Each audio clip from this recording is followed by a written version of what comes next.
What's up, family? God is good. You better be giving him all the praise. Don't you forget about him. Talk to him. He's there. He should be guiding all of our actions. So don't forget about him. Make him number one and watch what happens in your life. We are living in some interesting times, aren't we? Crazy stuff going on, but I think that things are about to turn the corner. Things are about to reverse and go in the opposite direction in a good way. This is going to be a good one, so y'all stay tuned. I think that this year and the next week could be very interesting, specifically next Friday, which would be 9/11, which is 19 years would be the 19 years anniversary. I hate calling it an anniversary, but you know what happened. I don't want to get into it. First, I want to talk about those two hurricanes that were in the Gulf of Mexico a little while ago. A buddy of mine sent me a very interesting email this thing was written by a guy named Johnny Enlow. He claims that the hurricanes were prophetic. So, without further ado, let's get into it. Let's see what he said. The two hurricanes were Marco and Laura. Marco and Laura, storms that prophesy. I have been watching these two storms/hurricanes as I knew instinctively that there was a message for us.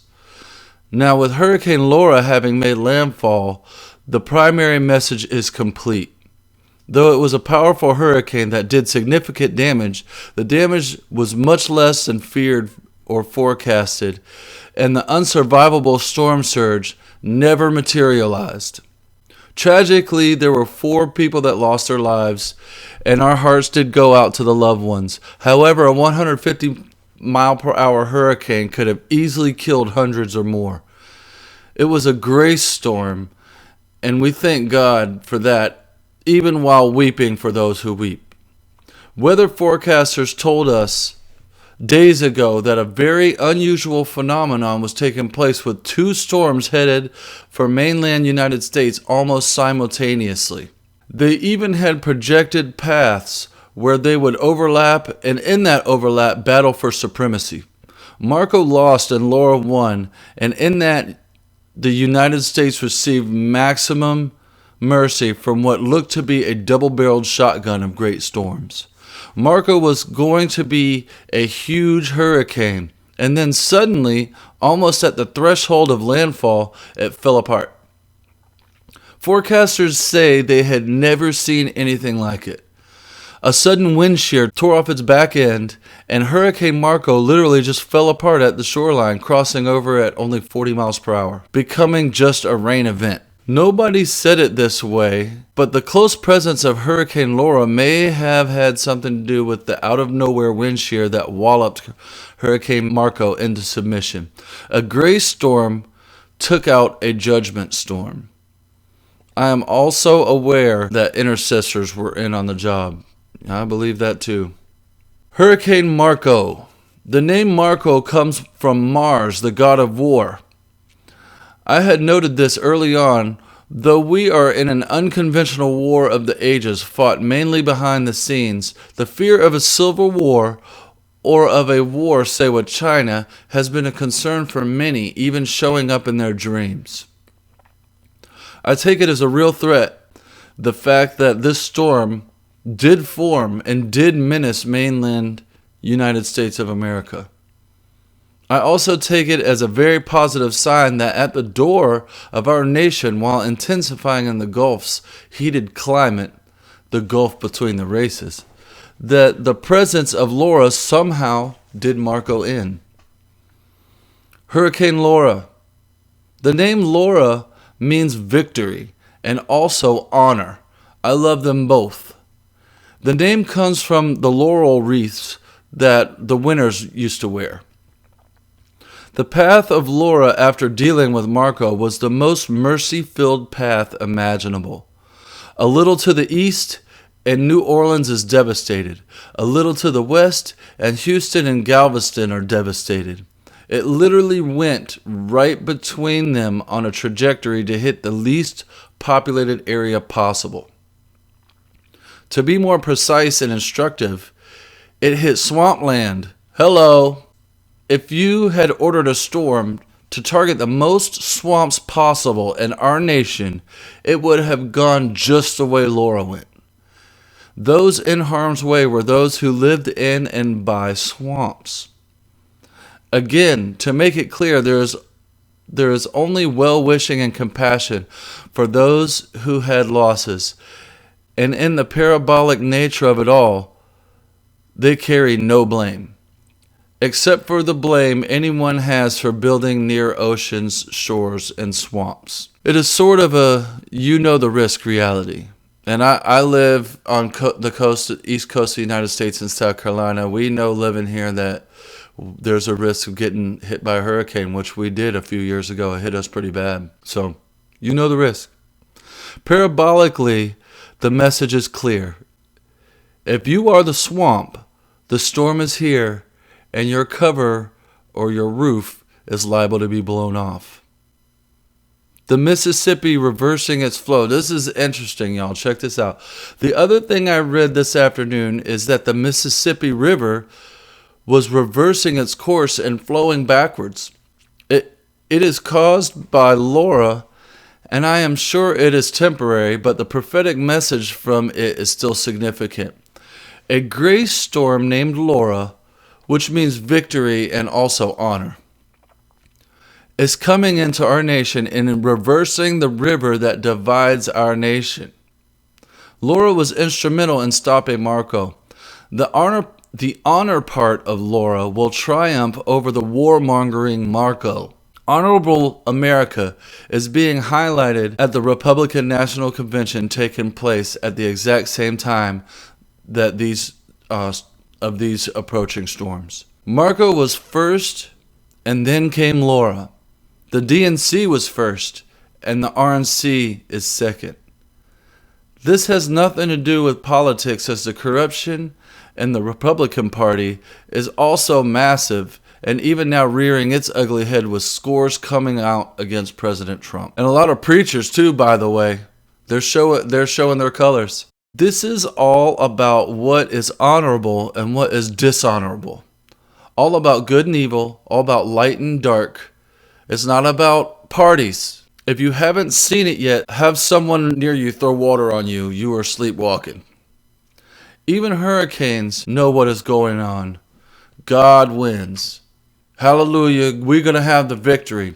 But the significance of these two storms, we've never seen two storms like that at the same time in the same place doing what they did, and we have never seen a storm just disintegrate right before it hits landfall. Marco meaning war, and there's a lot of signs, and you could argue that a civil war is coming.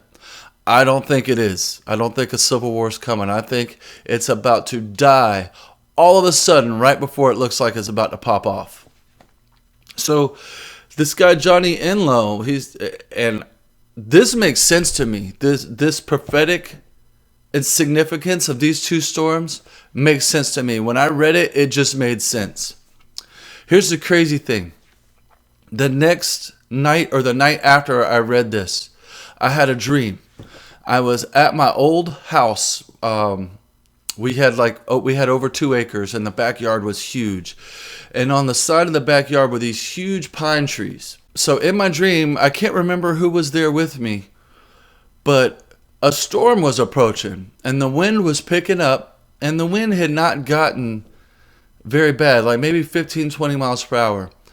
And these pine trees started moving, and I fixed my attention on one of the pine trees. I mean, it was big. These pine trees in South Carolina, they get big. I mean, it's over 100 feet tall, and it's as big around as I can make my arms. And it starts swaying like this. And it looks like a big, strong, healthy pine tree, right? But I looked at it, and somehow I could tell that it was weak, even though it had looked strong. And for whatever reason, I said, this could be the day that this thing comes down. And as soon as I said that, a little 15-mile-an-hour wind blew it straight over by the roots. And in my dream, I said, I can't remember exactly what I said, but I was like, that's crazy. As soon as I said that, this could be the day that this thing falls down, it came down.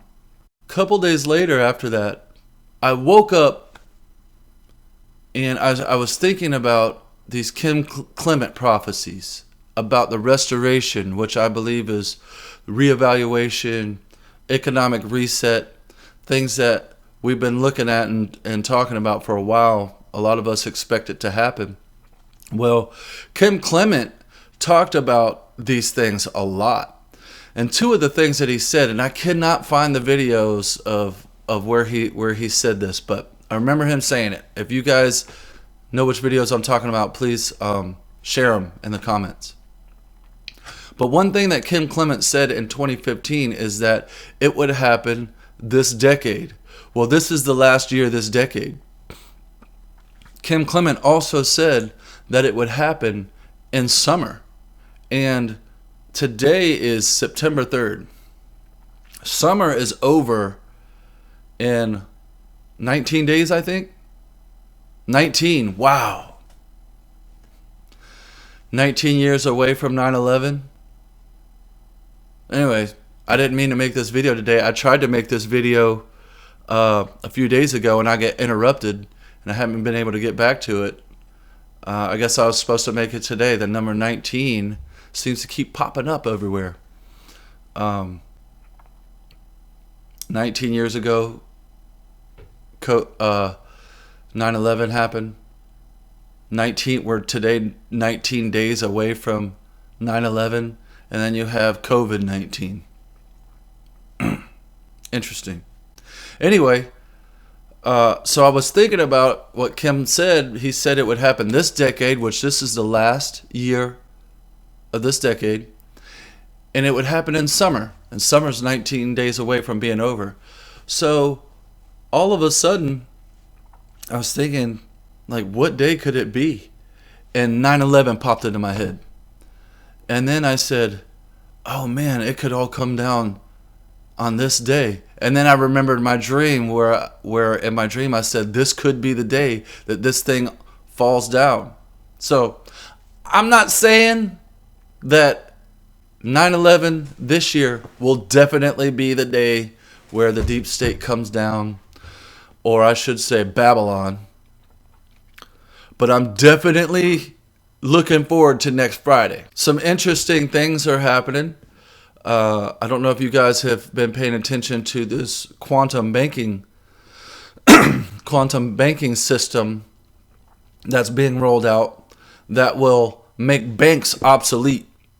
That's one of the things that I think could possibly happen on 9/11 this year, is that quantum banking system takes into effect and takes out the banks, all the central banks. Who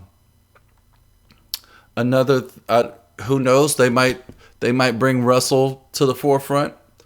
What else could happen? Anthony Weiner's laptop.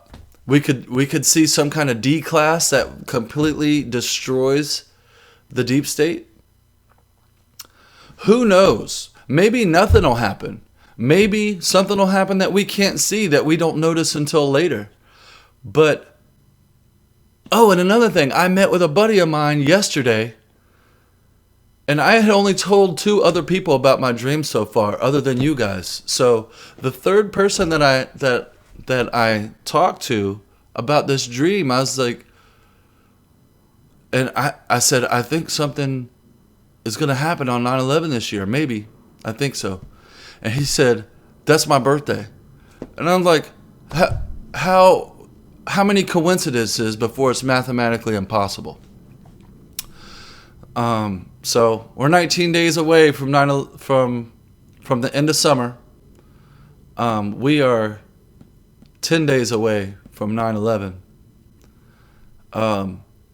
Keep your eyes on, people. We got to pray.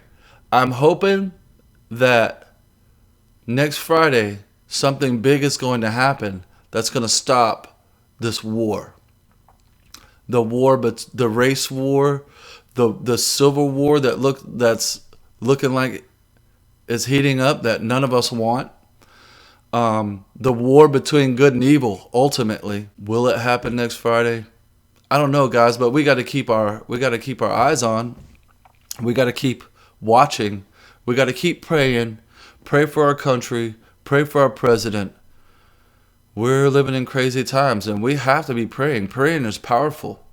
We have to make sure that we're connected to God because, guys, if this restoration, if this economic reset, if this reversal of the flow of the river that divides our country takes place,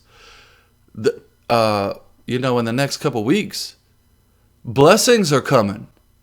And you better make sure that you are positioned to receive those blessings. You better make sure that you are connected to God the way you should be connected to God. You better make sure that if there's anybody that you haven't forgiven, forgive them. Because Jesus said if you don't forgive, then God won't forgive you. And a lot of times we don't know who we need to forgive or even that we need to forgive them. I will tell you this. It's almost always your parents. And I'll tell you this. It's almost always your mom. And there's other people that need to be forgiven. If I do help coach people in forgiveness. If you want help to figure this out, message me on Twitter. Okay. But forgiveness is important. I didn't even plan on talking about this when I plan on making this video, but God moved me to say it. You better forgive. You better rebuke any negative, evil spirit that may or may not be around you or attacking you. You better rebuke it in the name of Jesus. Get healthy. Start eating right. Do the turpentine cleanse. Do the things that you need to do to connect to God properly, because blessings are coming. Blessings are coming. And if you're not in position to receive them, you're not gonna receive them. So I love you guys. Thank you for watching this video. I hope it helped.